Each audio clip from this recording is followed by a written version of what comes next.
Recently endorsed by former President Donald Trump, our first guest lost her 2018 bid for Congress to Democrat Joe Cunningham, but is back and poised to take the state's first congressional district. We'd like to welcome the Honorable Katie Arrington, former state representative and Republican challenger to the incumbent Congresswoman Nancy Mace. It's good to have you. Thank you for having me. I appreciate it. On our twin day. On our twin day, indeed, we did. We didn't plan it. Swear to God. And I want to get into the local issues and your platform for running in this race. But first, if I can just draw attention to the fact that as having served as the Chief Information Security Officer in the Department of Defense, can you talk a little bit about what's happening right now in Ukraine with our relationship with Russia, our dependence on Russian oil, and cybersecurity overall? Oh, wow. Okay, so absolutely. You just kind of made my morning. So I love talking about this. When I went into the Department of Defense in 2019, January 6th was my first day. You know, I was sent in there to take over the cybersecurity for the defense industrial base. So that's about 300,000 companies, about $380 billion a year in U.S. spend, and how to get them to comply to laws that were already in place. What is going on in Ukraine today could have easily been mitigated. So people may not remember this, but Putin in 2008, when Bush was a lame duck president, he was going out, he was not eligible for re-election, and it looked like Obama was going to win the election. Putin turned off the nation state of Georgia, cyber, just turned them off, and then invaded them. What he didn't do in the Trump administration was anything, right? Because President Trump was very bold in saying, we as the United States are going to become energy independent. We are not going to rely on the Soviet Union in any regard, Russia, for oil or anything else. But if I can also say, you know, a day after President Donald Trump had endorsed you and you're running for Congress, current Congresswoman Nancy Mace, she was taking a video across the street from Trump Tower, kind of touting her initial support for his candidacy. So the question here is, what does his support for your candidacy mean to you? So, I served in the Trump administration in the Department of Defense before it got woke. And it's sad to see where the Department of Defense is. It's sad to see what President Biden, as a weak president, and what he has done to the Department of Defense, where we're more concerned about cultural diversity than we are about protecting. So the Trump endorsement means a great deal because President Trump saw me working. I was the DoD lead on the pandemic supply chain.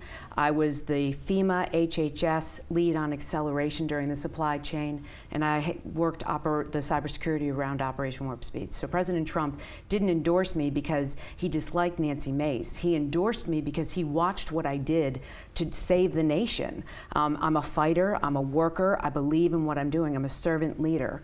So it means everything, but it's not a free ticket. What's more important to me is the endorsement of the 1st Congressional District and the people that I want to serve. So I'm asking them to look at my record and look what I've done and vote for me on June 14th in the primary against Nancy Mace, who literally went and sold out us in 1st Congressional District. She sold out President Trump. She voted to certify the elections. She then blamed President Trump for the January 6th events. And then the things that she's done since then are all about what Nancy wants, not what we need. She's focusing on decriminalizing and legalizing marijuana, not a priority of the 1st Congressional District.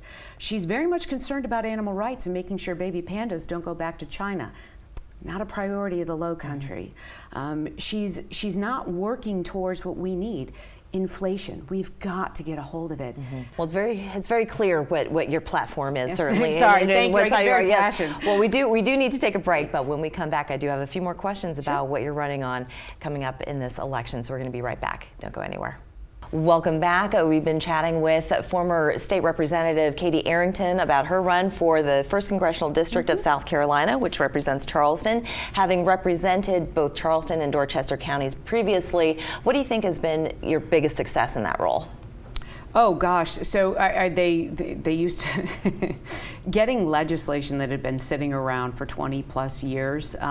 People didn't want to look at it. It wasn't. It didn't have flair. So when I was in the State House, I picked up a pile of old bills and I got them all passed. Things to help rural communities. One of my larger ones that didn't get any fanfare was the fact that a podiatrist was able to amputate a foot. Now, I know most of you probably are thinking that's not a great big deal, but most of our rural communities are African American. They don't have a great medical system. Their diabetes levels are higher. So one of the effects of diabetes is, are the amputation of extremities. Yeah. Podiatrists take 100 hours more training in surgical procedures to remove an appendage, and I fought to get that passed, and it did. So you had built some momentum, though, as a state representative. Now, when you did run against Joe Cunningham, he won narrowly. Very. But just months prior to the election, you were in a horrific car accident. Yes. And just wanting to ask you, how have you healed in the last 4 years, and how's that affected you? So the accident was 1 week after the primary, head-on collision with a drunk driver. Yeah. Myself and one of my best friends were in the accident. She survived. Unfortunately, the woman who was driving did not, and I keep her in my prayers every day. But one of the things about me is I'm incredibly determined, and I didn't let my body heal. I was a wreck and trying to get out there and save it. So 4 weeks off the campaign trail, it's hard to make up that difference. Do you feel that had that car accident not happened, that you would have beat Joe Cunningham? Absolutely. You do? Absolutely, You do. without a doubt. The Pentagon had been asking me while I was running for Congress, don't do that, come work for us. When the loss happened, I went right to work. Now, I know that in a campaign there's a lot of mudslinging, and there was a veiled comment by Congresswoman Mace about how she was just given some classified information regarding Ukraine. Now, there were allegations as to why you are not at the Pentagon now. So I wanted to know if you would like to address those allegations. Absolutely. So the first day that I went to work under the Biden administration, because I took an oath of office, I became a senior executive service member, an SES. I'm over all weapon systems and critical infrastructure and the defense industrial base. I know the highest secrets our nation has. For 3 years, I'm pounding the country to get secure.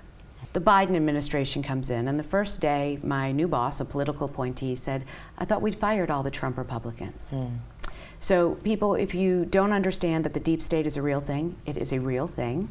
They made a false accusation against me to get me out of being the face of cybersecurity. They didn't want a Republican. They didn't see me as I saw myself, as bipartisan in that role. What I know about Ukraine, what I know because I was there for 3 years, I know a lot. You don't see me running around telling everybody. Well, Ms. Arrington, we have just scratched the surface, I think, so I would love to have you come back before the June primary. I appreciate that. And to continue to talk about some of the platform issues that you're going to be running on. Thank you, and if anybody would like to learn more about me, please go to my website, katie4forsc.com. I'm not going away. I'm here. The Trump endorsement is awesome, and I'm so appreciative of it, but I'm also asking for your endorsement to show up on Election Day. Thank you very much. Thank you. We're back after this.